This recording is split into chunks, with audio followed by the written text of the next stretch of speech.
The day I turned 41, my grandmother died. That's not the horror. People die.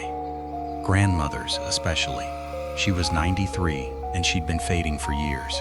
The horror came later, in the things she left behind. In the box I found under her bed, wrapped in brown paper and tied with a string. In the note that said, "Do not open until you are 41. I'm 41 now. I opened it, and I've been running ever since. Let me back up. My name is Leo. I'm a historian, or I was, before all this. I specialized in folk traditions, rural superstitions, the kind of thing most academics dismiss as backward nonsense. My grandmother was the one who got me interested. She grew up in a small village in the mountains, a place so remote that it didn't get electricity until the 1970s. She used to tell me stories when I was a kid, stories about the old ways, about the things that lived in the forest, about the number that you never, ever said out loud. I thought they were fairy tales. I was wrong. The funeral was small. Just me, a few distant cousins, and the priest. Afterward, I went back to her house to start sorting through her things. She'd lived alone for 30 years after my grandfather passed. The house was a time capsule. Yellowed newspapers, jars of preserves from the 1980s, a rotary phone that still worked. I spent 3 days going through closets and drawers, feeling like a grave robber. The box was under her bed, pushed all the way to the wall, covered in dust. Brown paper, like I said, and a piece of twine that had fossilized into something closer to plastic. The note was taped to the top. For Leo, do not open until you are 41. I was 41. The birthday had been a week before the funeral. I untied the string. Inside the box was a journal. Old leather, the page was brittle and stained. My grandmother's handwriting, but not the neat cursive I remembered. This was shaky, almost frantic. Words crossed out, rewritten, circled. And on the first page, in letters large enough to fill the entire sheet, "They came when I was 41. They will come for you too." I read the journal that night.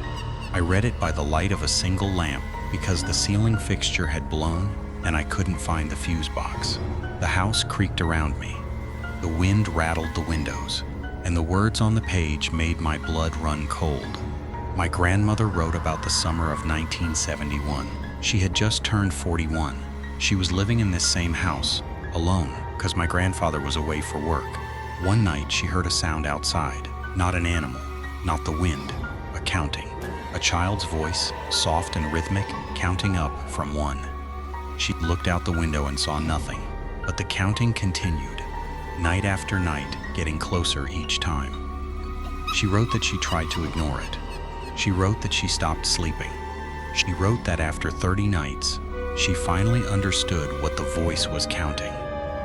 It was counting the steps from the forest to her front door. And on the 41st night, it would reach her threshold. The journal described what happened on that night. The language became fractured, almost illegible. Words like shape and not a child, and the number is the key. The last page had a drawing, a crude sketch of a door, not a door in a house, a door standing alone in a field. And above the door, written in what looked like blood, but had faded to brown, the number 41. Below the drawing she had written, "I didn't open it. I buried the key, but it's still out there. And it knows about you." I closed the journal and sat in the dark for a long time. I told myself it was the rambling of an old woman, dementia maybe, or just a vivid imagination. I put the journal back in the box, put the box in my car, and drove back to the city. I had work to do, a life to live. I couldn't afford to believe in fairy tales. That was 3 weeks ago. The first sign came on a Tuesday. I was in my apartment, grading papers. I teach part-time at a community college, when I noticed a small scratch on my window, just a single line etched into the glass from the outside. I lived on the 4th floor. There was no way anyone could have reached it. I wiped the glass with a cloth, thinking it was a smudge. It wasn't. It was a number. 41. The second sign came the next night. I woke up at 2:41 a.m. to the sound of dripping water, the bathroom faucet. I never leave it running. I got up, turned it off, and went back to bed. When I woke up in the morning, the faucet was on again, dripping at a steady rhythm. Count the drips, 41 per minute. The third sign was the photograph, I have a framed picture on my bookshelf. It's a family photo from 1982. My grandmother, my grandfather, my mother as a teenager, and me as a baby. I've looked at that photo 1,000 times, but one morning I noticed something new. In the background, behind the family, there was a shape, a small shape, blurry, like it had been added later. A child, no older than 5 or 6, wearing a white dress, standing at the edge of the frame, facing the camera. I had never seen it before. I took the photo out of the frame and examined the back. Written in pencil, in my grandmother's handwriting. She was already there, I just didn't want to see her. That night, I heard the counting. It started soft, like a radio playing in another room. 1, 2, 3. I sat up in bed, listening. The voice was a child's, high and thin, but with something underneath. A rasp, a crackle, like it was speaking through old vinyl. 4, 5, 6. I got out of bed and walked to the window. The street below was empty. The streetlights hummed. 7, 8, 9. The voice wasn't coming from outside. It was coming from inside. From the walls. From the floor, I ran to the kitchen and grabbed my grandmother's journal. I flipped through it, searching for anything I'd missed. On the last page, behind the drawing, I found a folded piece of paper, a map, hand-drawn, showing the mountain village where she grew up, a path leading from the village into the forest, and at the end of the path, a small square labeled 41. The counting continued behind me. 10, 11, 12, closer now.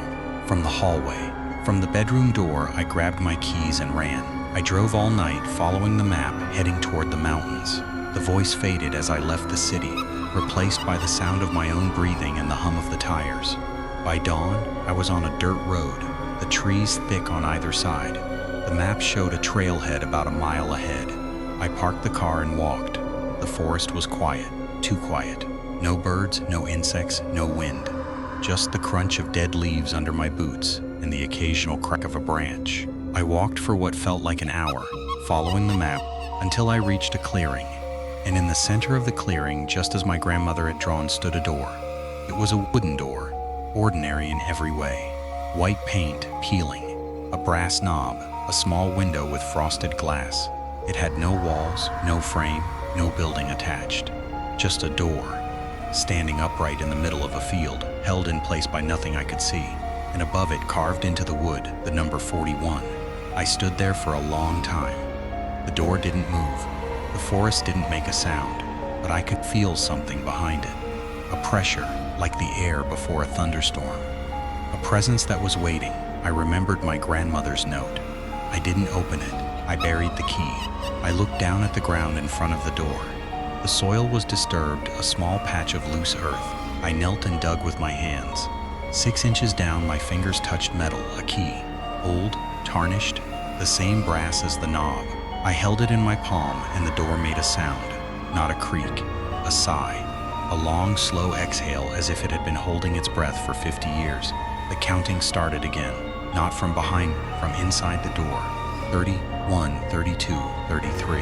The voice was the same child's voice, but now I could hear it clearly. It wasn't counting steps. It was counting heartbeats, my heartbeats. 34, 35, 36. I put the key in the lock. I don't know why. My hand moved on its own, the same way your hand reaches for a hot stove even though you know better. The lock turned with a click that echoed through the clearing, and the door opened. On the other side was not a field, not a forest, not anything I could recognize. It was a room, a small room, maybe 10 feet by 10 feet, with walls made of the same white paint as the door. No windows, no furniture, just a floor of packed dirt and a single source of light.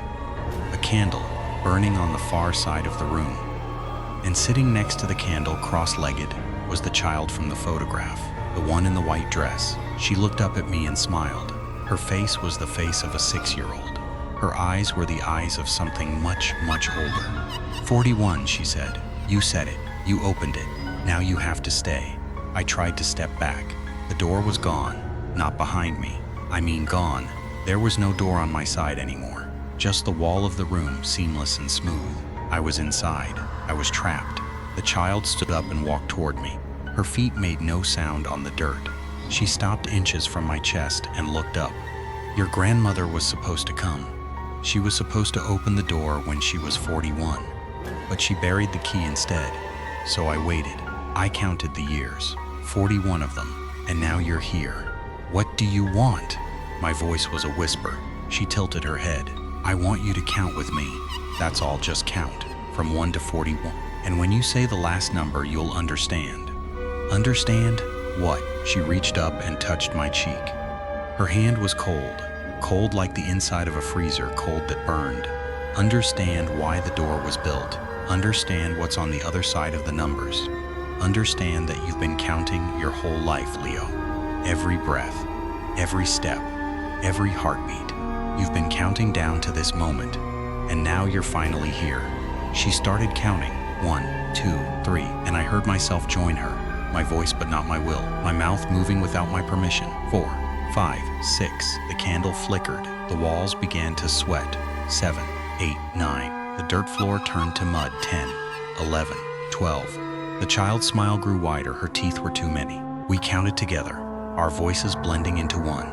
13, 14, 15, I tried to stop. I bit my tongue, I clenched my jaw, but the numbers kept coming, spilling out of me like water from a broken dam. 16, 17, 18. The room was growing smaller. The walls were moving inward, inch by inch. 19, 20, 21. I could feel the mud crawling up my ankles. 22, 23, 24. The child was laughing now, a soft, wet sound. 25, 26, 27. I realized I knew what would happen when we reached 41. I would become part of the door, part of the wall, part of the counting. I would stand in that clearing for decades, waiting for the next person to come, the next person who turned 41, the next person who found the key. 28, 29, 30. The walls were pressing against my shoulders. The mud was at my knees. 31, 32, 33. I closed my eyes and thought of my grandmother, of the journal, of the note that said, "Do not open until you are 41. She knew what would happen, and she left me the map anyway. She left me the key. 34, 35, 36. The child's voice was the only sound now. Mine had gone silent. I had stopped. I don't know how. I just clenched every muscle in my throat and refused. The child frowned. Her smile faltered. "Say it," she whispered. 37. I shook my head. 38. I closed my mouth so hard I felt my teeth crack. 39. The walls stopped moving. The mud receded. The candle sputtered. 40. The child screamed. A sound that wasn't a child's anymore. A sound that came from everywhere and nowhere. The room shook. The walls cracked, and I saw it. A crack of light. A seam in the white paint. A door. A door that had been hidden behind the numbers. I ran toward it. I threw my body against it. It opened. I fell out into the clearing, into the cold morning air, into the sound of birds and wind and life. I lay on the grass, gasping, my clothes soaked with mud and sweat. Behind me, the door was gone.